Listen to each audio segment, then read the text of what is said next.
నాకు అమ్మవారు ఒంటి మీదకి నువ్వు రాదు. ఇప్పుడు ఇప్పుడు టెంపుల్కి వెళ్ళినప్పుడు అమ్మవారిని చూస్తూ ఉంటావు కూర్చొని, నీకే ఏమనిపిస్తుంది అసలు? అంటే నీ ఫీలింగ్ ఏమనిపిస్తుంది?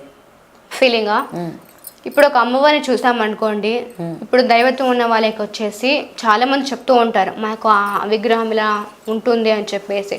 మనము మన మనసులో ఏమి లేకుండా కూర్చొని ఏం లేకోకుండా నిజంగా ఒక భక్తితో చూడగలిగితే మనకి అమ్మవారు కనిపిస్తుంది, ఎవరికైనా కనిపిస్తుంది.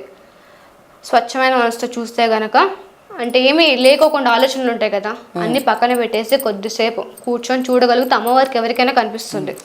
సో ఇప్పుడు సనాతన ధర్మం కోసమే భవిత పోరాడుతుందని చెప్పొచ్చా జనాలకి, నా ఉద్దేశపూర్వకంగా?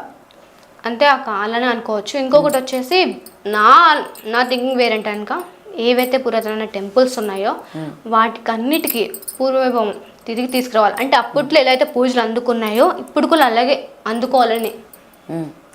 అంటే ఇప్పుడు పురాతనంలో పాడుబడినటువంటి కొన్ని టెంపుల్స్ ఎవరు పట్టించుకోవడం లేదు కాబట్టి వీటన్నింటినీ మంచి చేయడం కోసమే భవిత వచ్చిందా?